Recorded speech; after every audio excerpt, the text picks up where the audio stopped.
लंबा मेहनत था। वो यहाँ से घी ले जाता था, राजस्थान में बेचता था।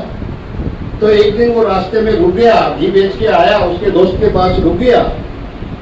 तो सुबह जब चलने लगा, उसका दोस्त उसके पास लेकर आया। हम सब कोटि कोटि नमन करते हैं।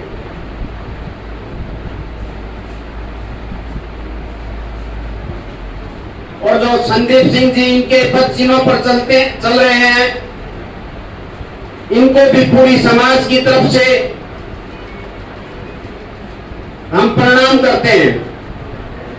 आप सभी क्षेत्रवासी दूर दराज से आए हुए हो भगत सिंह जी को सच्ची श्रद्धांजलि देने के लिए, और समाज में जो व्यवस्था फैल रही है इसको ठीक करने के लिए। हम सच्चे देशभक्त तभी होंगे जब भगत सिंह के पद चिन्हों पर चलेंगे। भगत सिंह के बारे में मैं थोड़ी सी समझ लूंगा।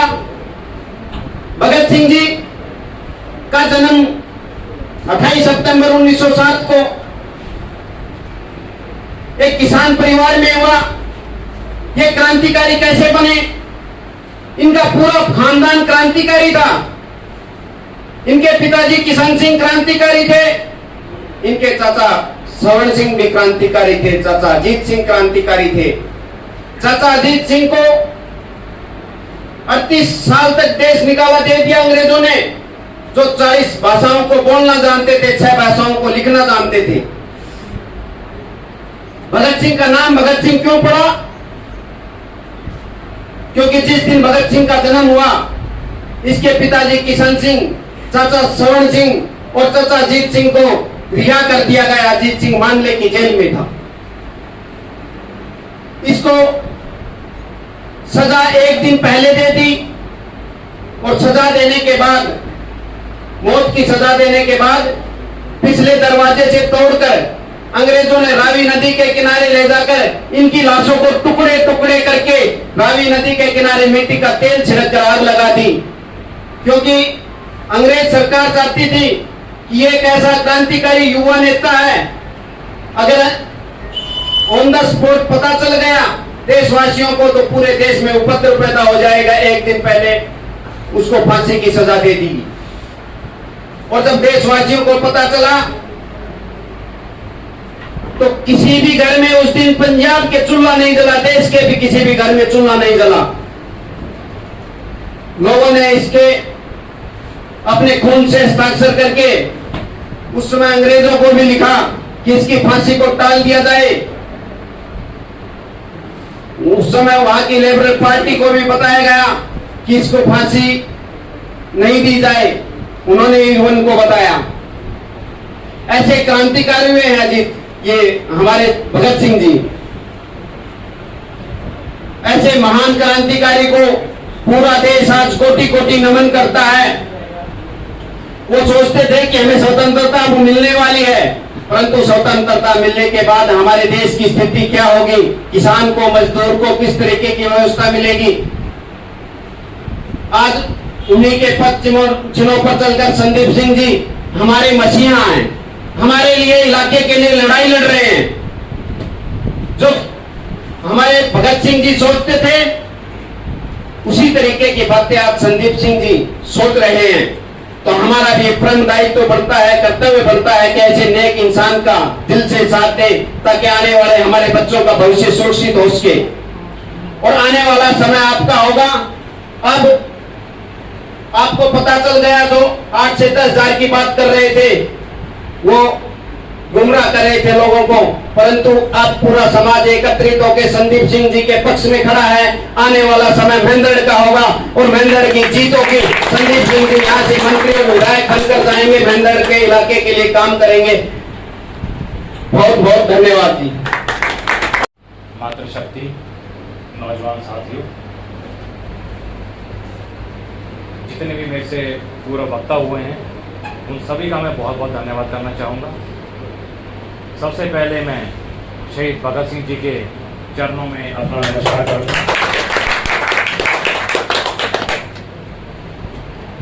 सबसे बड़ी चीज़ जो भगत सिंह जी की आप देख रहे हैं वो क्या चीज़ है? वो एक सोच है।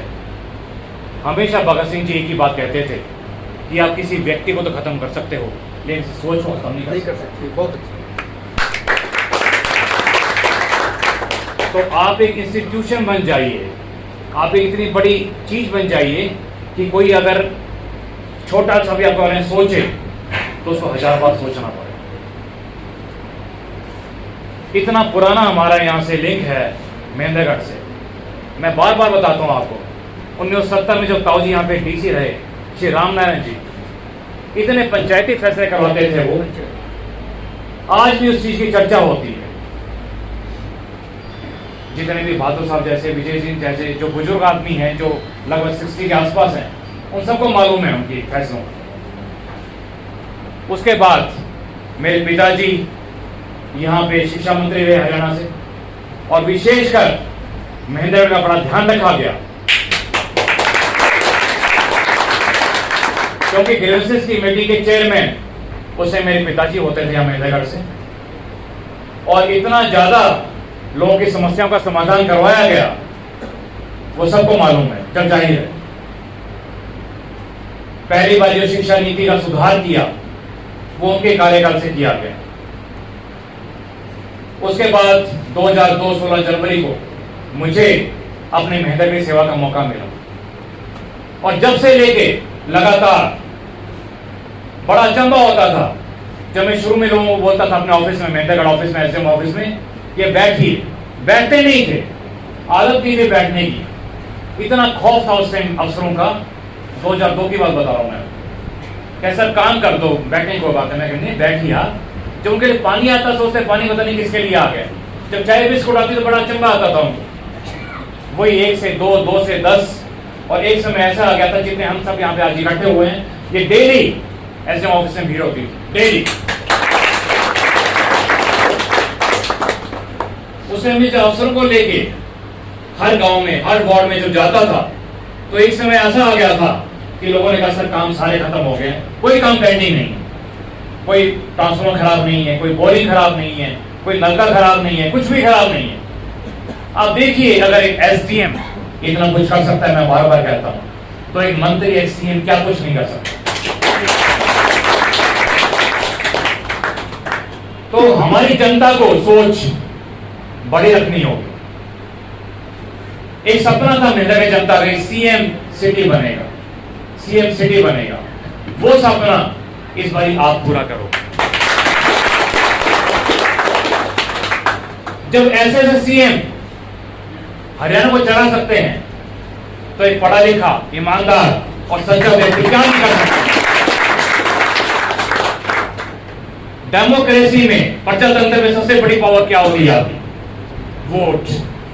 जब भी लिखते हैं ये, आप देखते होंगे जगह जगह पोस्टर लगे होते हैं, अपना कीमती वोट। वोट वाकई में कीमती होता है, हम समझ नहीं पाते अपनी वोट की कीमत। क्या बोलते हैं जी, वो आ गया था उसने पैरों पे हाथ लगा दिया, वो आ गया तो रिश्तेदार ले आया, वो आ गया तो उसने ये कर दिया, किसी ने कोई लालच दे दिया, किसी ने कुछ कह दिया। तो कृपया करके अपने बच्चों की, आने वाले बच्चों की जिंदगी खराब मत करिए। बहुत हो गया। पहली बारी हम सबको एक मौका मिला है, जैसे मास्टर जी बता रहे थे, विकल्प नहीं था, मजबूरी थी, करते थे क्या। और बार बार बताने की जरूरत नहीं है कि सिटी का, शहर का क्या हाल हो रहा है, सबको पता है, जब जाहिर है सब कुछ।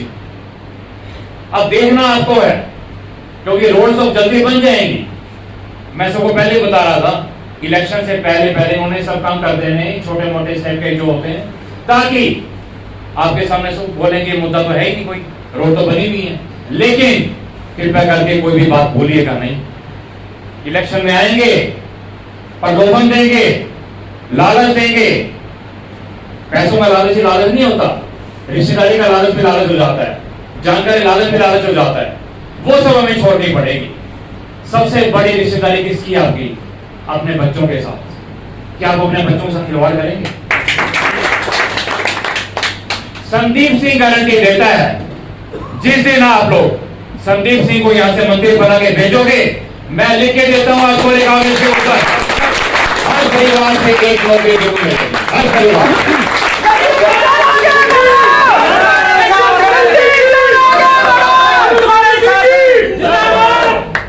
आपके पड़ोस में देख लीजिए कनीना, मैं यहाँ पे 2.5 साल एसडीएम रहा, पूरे हरियाणा में कनीना का नाम रोशन हो गया। किस कारण से हुआ? सबसे पहले उसका नाम रखा गया सिटी रिस्पॉन्सिबल। उसके बाद वहां पे सबसे बड़ा कृष्ण जी के नाम का पार्क 4 एकड़ का कनीना में बनाया गया। पहला महिला ओपन जिम महिला शक्ति को प्रदान किया गया, पूरे हरियाणा का पहला महिला ओपन जिम। दो जेंट्स ओपन जिम, यशोमती मैया नंदाला पार्क, जो हरियाणा में किसी पार्क का नाम नहीं, वो कनीना में रखा गया।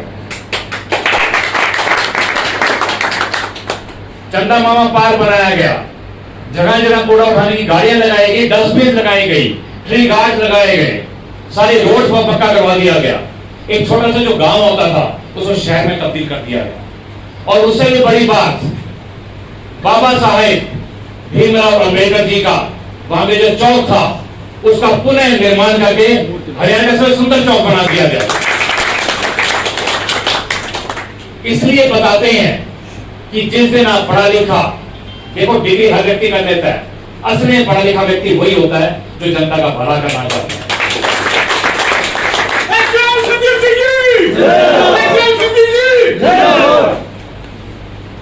आज हमारी जो युवा शक्ति है उसने प्रण ले लिया है कि हमें भी भगत सिंह जी के पंचों पे चलते हुए अपने महेंद्रगढ़ को आजाद करवाना है। किस चीज से आजाद करवाना है? करप्शन से, क्राइम से और डेवलपमेंट करवानी है हमारे को। मेरा तो एक ही नारा है कि वो डेवलपमेंट, डेवलपमेंट और डेवलपमेंट।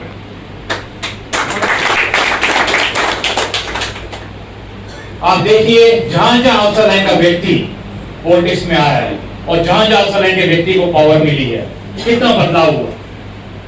हर जगह जहां जहां देख लीजिए आप, सबसे इंपॉर्टेंट, सबसे मूलभूत सुविधाएं क्या होती हैं?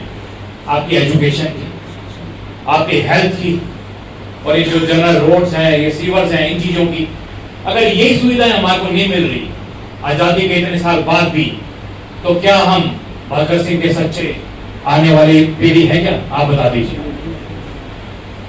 सुभाष चंद्र बोस जी ने भी, जिनको हम नेताजी के नाम से जानते हैं, उन्होंने बोला था कि भगत सिंह ने जो क्रांति के बीज बो दिए हैं वो देश को आजाद करवा के रहेंगे।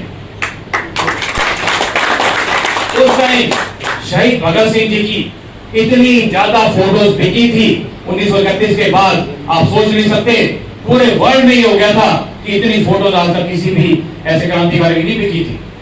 किस लिए? क्योंकि उन्होंने क्रांति की ज्वाला जगा दी। आज भी महेंद्रगढ़ में क्रांति की ज्वाला जग चुकी है और क्रांति की ज्वाला आप लोग ही जगा सकते हो। मैं बार बार कहता हूं, अकेला संदीप सिंह कुछ नहीं कर सकता, हर व्यक्ति को संदीप सिंह बनना पड़ेगा और उसके लिए और त्याग और समर्पण करना पड़ेगा।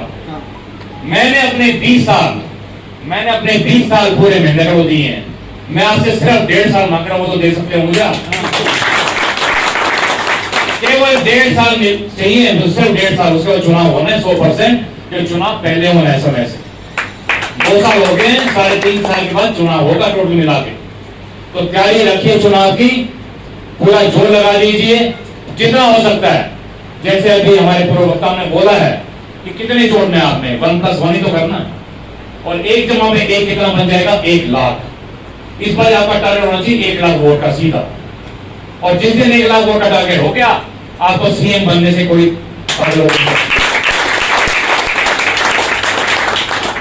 लोग क्या बोलते हैं, मैं पाली को पिरानी बना दूंगा, मैं महेंद्र को दीवानी बना दूंगा। हम ऐसा कुछ नहीं बोलेंगे। हम एक ही बात बोलेंगे कि हम महेंद्रगढ़ को वर्ल्ड क्लास सिटी बनाएंगे। आप सोच के देखिए, वर्ल्ड क्लास सिटी बनाने के लिए कितना मेहनत करनी पड़ेगी हमें, कितना हमें दम लगाना पड़ेगा, कितना जोर लगाना पड़ेगा, पुरानी चीजों को कितना ठीक करना पड़ेगा, और वर्ल्ड क्लास सिटी बना के रहेंगे। आपने नायक पिक्चर देखी होगी ना, नायक पिक्चर, उसमें हीरो एक दिन में सब कुछ चेंज कर देता है। मैं आपको गारंटी देता हूं 1 साल में सब कुछ बदल जाएगा। 1 साल में जो सिस्टम को जानता है वही सिस्टम को चेंज कर सकता है। अब हमें पता है, अब यहाँ दुकानदार भाई भी हैं, यहाँ पे प्रॉपर्टी डीलर्स भी हैं, यहाँ पे और भी हैं, सबको अपने सिस्टम का पता होता है। एक किसान को अपने खेत का पता होता है, कब खेत में कब क्या उगाना है, कब खाद डालनी है, कब हल चलवाना है, कब ट्रैक्टर चलवाना है। ऐसे ही एक अफसर लाइन के व्यक्ति को सारे सिस्टम का पता होता है, एडमिनिस्ट्रेटिव लाइन का पता होता है सारा का सारा। जिस दिन आप यहाँ पे मंत्री या सीएम बन जाओगे, उस दिन यहाँ पे जो अफसर होंगे वर्ल्ड क्लास अफसर लेके आएंगे यहाँ पे आपके पास। किसी को भी छोटे छोटे काम के लिए धक्के नहीं खाने पड़ेंगे। अब सबसे ज्यादा समस्या क्या आती है, किसी का लाइसेंस नहीं बन रहा, किसी हाथ से नहीं बन रहा, किसी राशन कार्ड नहीं बन रहा, कोई पीला राशन कार्ड नहीं बन रहा, किसी की टैप खराब हो गया, किसी नाली खराब पड़ी है, किसी का सीवर खराब पड़ा है, इसके लिए भी हम धक्के खाएंगे क्या बताइए आप? बड़े शर्म की बात है। ये सब के सब धक्के अपने आप बंद हो जाएंगे जिस दिन आप खुद को मंत्री बनाओगे, खुद को सीएम बनाओगे। तो जी अभी 23 तारीख को भी, सितंबर को भी हमने शहीदी दिवस मनाया था। उस टाइम भी आप सब ने बड़ा बढ़ चढ़ के पार्टिसिपेट किया था और राज तुलाराम जी के चरणों में हमने पुष्प अर्पित किए थे। आज शहीद आजम भगत सिंह जी का जो जन्मदिन है उसको भी हम पूरे धूमधाम से बनाएंगे, क्योंकि जन्मदिन तो धूमधाम से ही मनाया जाता है। अभी हम सब इनके चरणों में पुष्प अर्पित करेंगे। अभी आप जाइएगा नहीं, आपके लिए सबके लिए